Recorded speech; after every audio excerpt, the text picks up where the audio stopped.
Hello everyone. आज का हमारा टॉपिक है गतवात। आई होप ये वर्ड आपने पहले सुना हो। तो जिसने सुना है वो अच्छी बात है, नहीं सुना है तो जो आचार्य चरक है उन्होंने चिकित्सा स्थान में 28वें अध्याय यानी वात व्याधि चिकित्सा अध्याय में वर्णन किया है। उन्होंने वहाँ पे जो वात व्याधि हैं, मतलब वात से होने वाली जो भी विकार है उनका वर्णन किया। तो उनका पैटर्न वहाँ पे बताने का क्या है कि उन्होंने जैसे ही स्टार्टिंग की, जैसे अर्दित है, बहिरायाम, अंतरायाम आदि व्याधियों का वर्णन किया, फिर गतवात का वर्णन किया है। मतलब स्थानगत, गत का मतलब कि जो वात है प्रकोपित होकर किसी एक स्थान में जाके जो रोग उत्पन्न करती है उसके वर्णन किया गया है। देन उन्होंने आवरण का वर्णन किया। तो आचार्य चरक ने वहां पे बताया कि वात प्रकोप के दो ही निदान होते हैं, एक तो धातु क्षयजन्य और एक आवरणजन्य। जो क्षयजन्य है मतलब जो प्योरली वातज है, जिसमें आपको वातज ही निदान मिलेंगे, वातज ही लक्षण आएंगे और वात के अकॉर्डिंग ही आपको चिकित्सा करनी पड़ेगी, तो जो है वो पेशेंट को शमन मिलेगा उन लक्षणों में।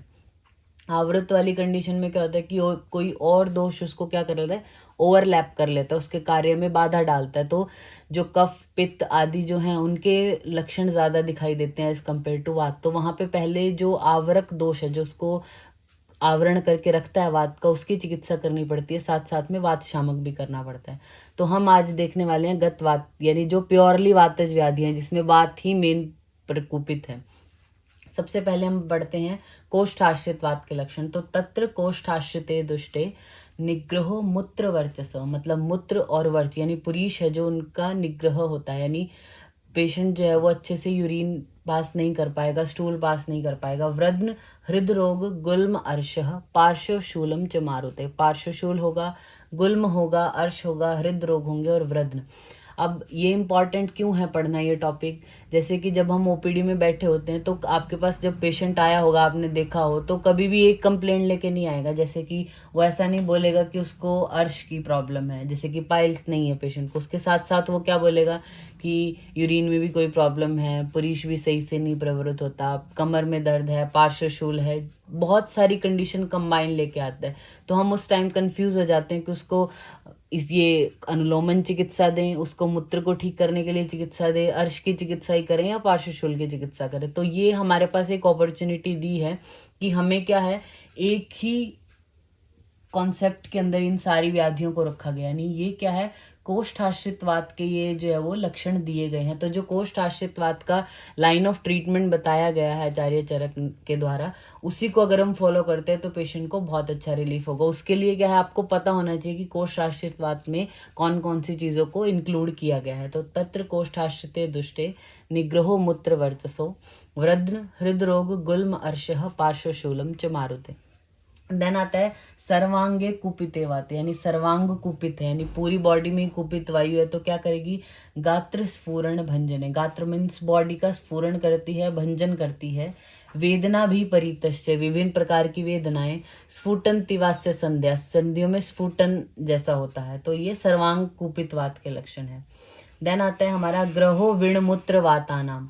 विण मतलब पुरीश, मूत्र और वात, इनका क्या होगा, ग्रह होगा।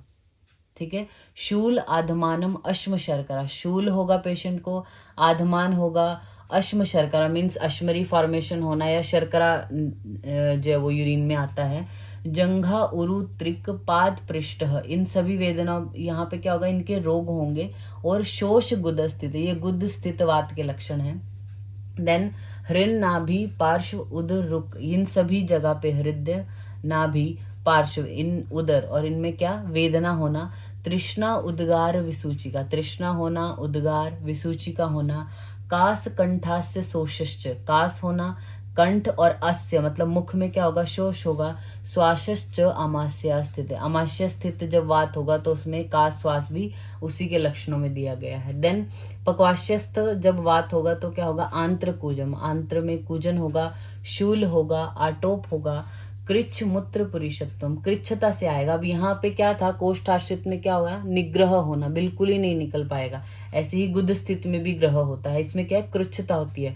मूत्र और पुरुष निकल रहा है लेकिन कृच्छता से निकल रहा है। तो कृच्छ मूत्र पुरुषत्वम आनाहा त्रिक वेदनम, त्रिक स्थान है जो वहाँ पे वेदना होगी। तो ऐसी स्थिति में क्या है, हमें पक्वाशय स्थित वात के लक्षण जो है वो समझने चाहिए। तो अब जब हमें हमारे पास पेशेंट आया कि पेशेंट को पुरुष अच्छे से प्रवृत्त नहीं हो रहा, कमर में भी दर्द रह रहा है, तो हमने समझना चाहिए कि वो पक्वाशय स्थित वात के लक्षण हैं, तो उसका ट्रीटमेंट भी उसके अकॉर्डिंग करना चाहिए। अभी इनका हम करते हैं चिकित्सा। सबसे पहले हम पढ़ते हैं कोष्ठाश्रित वात का ट्रीटमेंट, जो आचार्य चरक ने बोला है क्या है, क्षारम पीपेन नरः, यानी पानीय क्षार का प्रयोग करा सकते हैं हम इसमें, लेकिन वो भी पेशेंट की कंडीशन के अकॉर्डिंग आपको देखना है। वातज व्याधि है, लेकिन अगर पेशेंट की पित्त प्रकृति है, ज़्यादा ही उष्णता है, इन्वायरमेंट भी ऐसा है कि बहुत गर्मी है, तो ऐसे स्थिति में आप क्षार का पान ध्यान से कराना चाहिए पेशेंट को, कि वो पेशेंट की अकॉर्डिंग करा भी सकते हैं या नहीं करा सकते, वो सब देखना चाहिए। नेक्स्ट है हमारा सर्वांग कुपित वात में आचार्य चरक बोलते हैं कि अभ्यंग कराना है एंड बस्ती का प्रयोग, बस्ती ही स अनुवासन, मतलब अनुवासन बस्ती का प्रयोग और अभ्यंग कराना है, ठीक है। नेक्स्ट है हमारा गुदग्रस्त स्थित वात में क्या बोला गया है, पाचन कराना है, दीपन कराना है, अम्ल द्रव्य और उदावरथर चिकित्सा, ठीक है। दीपन पाचन कराना है पेशेंट को, अम्ल द्रव्य देने हैं और उदावर्त नाशक चिकित्सा करनी है। ये सभी क्या है, दीपन पाचन जो द्रव्य होंगे वो उष्ण होंगे, तो क्या करेंगे, जो है वात है उसका शमन करेंगे। अम्ल द्रव्य अगर हम देंगे तो जैसे हमें पता है मधुर, अम्ल और लवण, ये क्या है, वात का शमन करने वाले हैं। और उदावर्त चिकित्सा करनी है। उदावर्त चिकित्सा करने का मतलब क्या, कि उसे स्नेहन देना, स्वेदन देना, अनुलोमन करना, मतलब वातानुलोमन करना है। फलवर्ती का प्रयोग पेशेंट में करा सकते हैं और बस्ती का प्रयोग करा सकते हैं। नेक्स्ट है हमारा आमाशयगत वात में, यहाँ पे क्या बोला गया चिकित्सा में, शुद्धस्य क्रिया, शुद्धस्य यथा दोष हर क्रिया, शोधन कराना है पेशेंट को। अब शोधन कराना ऐसा लिख दिया तो हर पेशेंट को आप शोधन कराओगे ऐसा नहीं है, पेशेंट की कंडीशन देखनी है, वो शोधन के योग्य है भी या नहीं, उसकी कंडीशन कैसी है वो देखना है। शोधन करा सकते हैं और यथा दोष, जिस तरीके का दोष इन्वॉल्वमेंट हो, ये पेशेंट की प्रकृति जैसी है उसके अकॉर्डिंग क्रिया करनी है।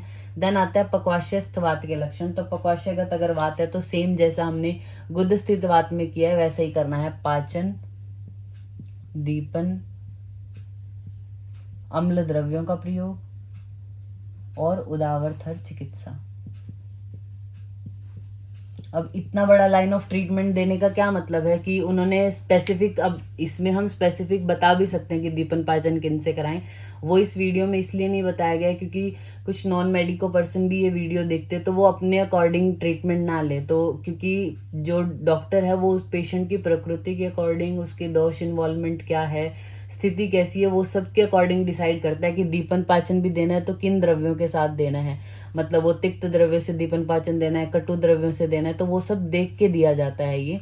तो आपको पेशेंट के अकॉर्डिंग ही जो ये द्रव्य है पाचन के लिए कौन सा यूज़ करें, अम्ल द्रव्य भी कौन से यूज़ करें, उदावरथर चिकित्सा में मतलब पेशेंट को सिर्फ स्नेहन स्वेदन से ही लाभ हो जाएगा या फिर उसको बस्ती देनी पड़ेगी या फलवर्ती का प्रयोग कराना है, ये सब क्या है, रोग बल कैसा है, रोगी का बल कैसा है, पेशेंट की प्रकृति कैसी है, इन सब चीज़ों को ध्यान में रख के ही किया जाता है। तो ये है हमारा गतवात का कॉन्सेप्ट, जिसमें हमने कोष्ठगत वात, सर्वांग कुपित वात, गुदगत वात, आमाशयगत वात और पक्वाशयगत वात का यहाँ पे वर्णन किया है।